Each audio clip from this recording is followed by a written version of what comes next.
10 मुहर्रम का दिन था और मेरी सहेली जो है वो मुझे शाम गरीबा की महफिल में ले गई। जैसे मैं वहाँ पर पहुँची हूँ तो कुछ देर के बाद स्पीकर के ऊपर ऐलान हुआ कि लाइटें बंद कर दो। जैसे ही लाइटें बंद हुई तो मुझे ऐसे था जैसे मेरे ऊपर कोई मौत तारी हो गई है। मैं बहुत परेशान थी। अस्सलाम वालेकुम, कैसे हैं आप लोग? मैं हूँ आपके साथ अदनान और आज एक बच्ची की कहानी, एक लड़की की कहानी आपसे शेयर करने जा रहा हूँ और सुनने के बाद अपनी राय ज़रूर दीजिएगा। ये लड़की जो है ये मोहल्ले के कारी साहब की बेटी थी और इसका नाम शाजिया था। कारी साहब जो हैं बड़े सुलझे हुए शख्स थे, मोहल्ले के अंदर बड़ी उनकी इज्जत थी, बच्चों को पढ़ा रहे थे और इस बच्ची को उन्होंने बड़े लाड प्यार से पहले दीनी तालीम दी, उसके बाद स्कूल की तालीम दी और ये बच्ची जो है मैट्रिक के एग्ज़ाम दिया तो उसमें जब रिज़ल्ट आया तो बड़े अच्छे नंबरों पर अपने स्कूल के अंदर इसने टॉप किया।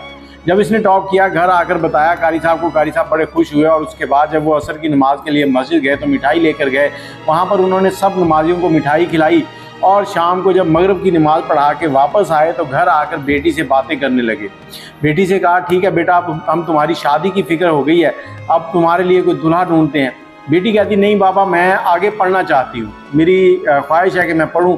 लेकिन कारी साहब कहते हैं कि बेटा, हमारे यहाँ बच्चियों को ज़्यादा पढ़ाने का रिवाज नहीं है और यहाँ से कॉलेज जो है वो दूर है, तो मैं डरता हूँ कि ज़माने के हालात जो हैं वो ठीक नहीं है। तो शाजिया कहती कि मैं एकदम से परेशान हो गई और मेरी आंखों से आंसू टपकने लगे। मेरे वालिद ने मेरी तरफ देखा और कहा कि बेटा परेशान ना हो, जैसे तू राज़ी है वैसे मैं राज़ी हूँ, तू पढ़ ले आगे, लेकिन इतना ख्याल करना कि तेरे बाप की पगड़ी जो है ना तेरे नाम की वजह से बुलंद है और इस पगड़ी और तेरे बाप के दामन पे कभी कोई दाग ना लगे। कहती, मैंने बाबा से वादा किया कि बाबा आपको इंशाल्लाह कभी कोई ऐसी बात सुनने को नहीं मिलेगी। कहती, मैंने जिस कॉलेज में दाखिला लिया उसी कॉलेज में आमना नामी मेरी सहेली, जो बचपन की सहेली थी, वो भी मेरे साथ ही पढ़ने लगी। हम एक ही बेंच के ऊपर बैठती थी और हमारे साथ वाला जो अगला बेंच था वो खाली था। कुछ दिन गुजरे, कुछ 8-10 दिन गुजरे, उसके बाद उस बेंच के ऊपर भी एक लड़की आ गई, उसका नाम फातिमा बतूल था और वो बड़ी खामोश तबीयत और बड़ी सुलझी हुई सलीके वाली, हर काम उसने बड़े तरतीब से करके आना, बड़ी अच्छे तरीके से करके आना और वहाँ वो किसी के साथ ज़्यादा बातचीत नहीं करती थी, पढ़ाई में भी काबिल थी। कहती, मैं उसको अक्सर देखती रहती थी और हम दोनों सहेलियां आपस में बातें करती, पढ़ाई करती, उसके बाद घर आ जाती। और एक रोज़ क्या हुआ कि जब ब्रेक टाइम हुआ तो मेरे पास पानी ख़त्म हो गया था। मैंने उस लड़की से पानी, उसने अपनी बैग से बोतल निकाली, पानी पीने लगी तो मैं भी अपना गिलास लेके उसके पास पहुँच गई कि मुझे भी पानी देना फातिमा। जैसी मैंने इतनी बात की तो मेरी सहेली जो आमना थी उसने मुझे कहा कि तुम ये क्या कर रही हो, इससे पानी क्यों पी रही हो, इसने पानी में पता नहीं क्या कुछ मिलाया हुआ होगा। मुझे वो खींचकर अपनी तरफ ले आई। इस बात पर जो फातिमा थी उसने कोई जवाब नहीं दिया, वो खामोशी से अपना काम करती रही और मैं अपने बेंच पे आ गई। मेरी जो सहेली आमना थी उसने मुझे बताया कि ये अहले तशी है, ये शिया है, तुम इससे क्यों लेके खा रही हो, ये तो खानों में पता नहीं क्या क्या चीज़ें डालते हैं। और उसने बहुत सारी बातें की और इसके बाद दिन ब दिन हम कुछ ना कुछ बातें करते रहते थे। और ये अहले शिया जो हैं इनके बारे में मोहल्ले गली में भी बहुत सी बातें आपने सुन रखी होंगी और हमने उसके पीछे बैठे बहुत सी बातें करने की। इनकी शाम गरीबा होती है, ये होता है, फिर ये जो नियाज पकाते हैं उसमें वो गंदगी डालते हैं, थूक डालते हैं, बहुत सारी चीज़ें डालते हैं और इनके हाथ से कोई चीज़ लेके खानी नहीं चाहिए क्योंकि वो साफ़ नहीं होते। अब वो बेचारी खामोशी से बैठी, उसने कोई जवाब नहीं दिया। तो जो आमना थी उसने कहा कि ये देखो कितनी खामोशी से बैठी है, इसके पास कोई जवाब नहीं है, अगर जवाब होता तो ये जवाब देती ना। अब कहती कि उसने पीछे की तरफ मुड़ के देखा और वो मुस्कुराई। उसने कहा कि सबसे ज़्यादा गलत वो इंसान है जो किसी भी बात को सुने और बिना तहकीक के आगे फैला दे। कहती ये बात मेरे दिमाग में फंस गई जाके, क्योंकि ये एक हदीस के अल्फाज थे। अब कहती मैं घर पहुंची हूँ तो घर पहुंचकर सारा दिन मेरे दिमाग में यही बातें चल रही हैं, सब कुछ चल रहा है और मुहर्रम भी आने वाला था। अब अगले दिन मैं स्कूल आई हूँ, मेरे साथ आमना बैठी है तो मैंने फातिमा से बात नहीं की। जैसे ही आमना कहीं इधर उधर हुई है, लंच टाइम में बाहर गई है, तो मैंने फातिमा को बुलाया और उससे मैंने बात की। उसे मैंने कहा कि तुम अपने बारे में मुझे कुछ बताओ। उसने कहा, देखो शाजिया, मैं तुम्हें किसी तरीके से भी सेटिस्फाइड नहीं कर सकती हूँ क्योंकि जो चीज़ें तुम्हारे दिमाग में बैठ चुकी हैं उनको क्लियर करने के लिए तुम्हें ये सब कुछ पहले खुद देखना होगा। अब शाम गरीबा क्या है जो तुमने सुन रखा है वो नहीं है, ये सब कुछ मुख्तलिफ है।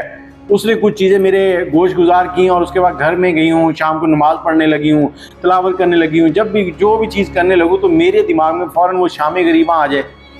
अब कोई तकरीबन 3-4 दिन और गुजर गए, मुहर्रम शुरू हो चुका था और 4 मुहर्रम की तारीख थी। मैंने फातिमा से बात कर रही हूँ तो फातिमा ने कहा कि 10 मुहर्रम की शाम को तुम मेरे साथ चलोगी। कहती, मैंने उसे कहा कि मैं अपने वालिद की इजाज़त के बगैर कैसे जा सकती हूँ, मेरे वालिद तो स्पेशली 10 मुहर्रम को हमें घर से निकलने से पाबंदी लगा देते हैं, कोई बाहर नहीं जाएगा। उसने कहा देख लो जैसे तुम्हें अच्छा लगे। तो कहती मैं सोच विचार में पड़ गई और अब उसने बहुत सारी बातें मुझे बताई हुई थी। मैं हैरान भी थी क्योंकि जो हमें मालूम था वो सारी उसके बरक्स थी, लेकिन जो वो बता रही थी वो बड़े इत्मीनान के साथ बता रही थी। कहती तुम हमारे साथ रह के तो देखो। अब कहती 10 मुहर्रम का दिन आ गया और मैंने उसे कहा, उसने 9 मुहर्रम को मुझे कहा कि कल मैं तुम्हें लेने आऊँगी, तुम आओगी? तो कहती मैंने बेसाख्ता उसे कह दिया कि ठीक है मैं आऊँगी। अब 10 मुहर्रम को मैंने अपने वालिद साहब को असर के टाइम पे कहा कि आमना के घर कुरान खानी है, मैं उधर जा रही हूँ, तो क्या मैं जा सकती हूँ? तो वालिद साहब ने कहा कि ठीक है तुम चली जाओ, अपना तुम्हारा भाई तुम्हें छोड़ आता है, फिर ये तुम्हें ले आएगा, कितने बजे आना? तो मैंने कहा मैं इशा के बाद आऊँगी। अब वहाँ पहुँची हूँ, मेरा भाई ने मुझे वहाँ पर उतारा, मैं आमना के घर चली गई हूँ और वहाँ पर फातिमा भी आ गई। आमना का घर मेरे घर से कुछ 5 से 7 मिनट के फासले पर था और जो फातिमा थी उसका घर जो है वो 15 मिनट के फासले पर था। अब मैंने सफ़ेद कपड़े पहने हुए हैं, सफ़ेद चादर ली हुई है। फातिमा मुझे कहती कि देखो हमने शाम गरीबा में जाना है और आज का दिन जो है ये बहुत ही अहमियत का हामिल है। नबी पाक के नवासे ने इस दिन कुर्बानी दी है, उनके बच्चों ने कुर्बानी दी है, उनकी पूरे ख़ानदान जो है उसको शहीद कर दिया गया है। तो मैं तुम्हारे लिए चादर लेके आई हूँ, ये चादर ले लो, हम ये चादर पहनकर उधर जाएंगे। कहती मैंने वो चादर ओढ़ी, मैं उसके साथ चल पड़ी हूँ। हम लोग इमाम बारगाह पहुँचे, जैसे अंदर पहुँचे वहाँ पर उसकी माँ बहनें सब बैठे थे, उसने मेरा तारुफ करवाया। तो मैं वहाँ पर अब बैठी डर रही हूँ कि अगर आने वाला लम्हा क्या होगा, क्योंकि मैंने जो अब तक सुन रखा था वो यही था कि जब शाम गरीबा शुरू होती है तो लाइटें बंद कर दी जाती हैं और उसके बाद बत्तियाँ बुझा दी जाती हैं और फिर वो जो मर्द हजरात हैं वो औरतों के साथ कुछ ऐसे काम करते हैं जिससे जो बच्चा आगे पैदा होता है वो जाकर कहलाता है। मेरी तो सोच यहीं तक थी। अब वो सारा कुछ चल रहा है मेरे दिमाग में और एकदम से अनाउंसमेंट होती है कि बत्तियाँ बंद कर दो, लाइटें ऑफ हो गई। अब मैं और डर रही हूँ कि क्या होगा।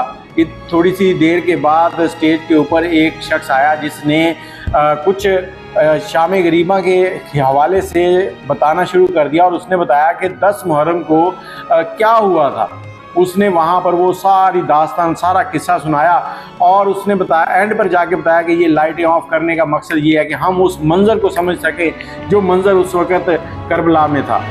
मैंने ये सारी दास्तान सुनी, उस दास्तान में हर चीज़ क्लियर बताई गई। अब बच्चे को समझाया गया कि किस तरह ये वाक़या पेश आया, किस तरह हमारे पैगम्बर के नवासे उन्होंने वहाँ पर कुर्बानी दी और कौन वहाँ पर बचा और किसने क्या जुल्म ढाए, वो सारी चीज़ें समझाई गई। और उसके बाद 15 से 20 मिनट गुजरे और लाइटें ऑन की गई। जब लाइटें ऑन की गई तो सब अपनी अपनी जगह बैठे थे, कोई मर्द किसी के पास नहीं आया था।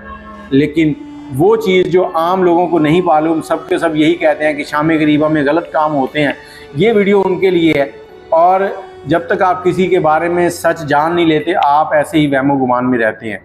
ये शाम गरीबा जो शाजिया ने देखा और शाजिया कहती है कि मैंने वहाँ पर कुछ ऐसा नहीं देखा जैसा बताया जाता है, सिखाया जाता है, ये सब सुनी सुनाई बातें होती हैं। और शाजिया कहती कि मेरी ये सहेली जो है ये कहती कि मैं हाफ़िज़ कुरान हूँ और मैंने 6 साल की उम्र में कुरान हिफ़्ज़ किया था। अब आप इस बारे में क्या कहते हैं, अपनी राय कमेंट में ज़रूर दीजिएगा। मुझे इजाज़त दें, अल्लाह हाफ़िज़।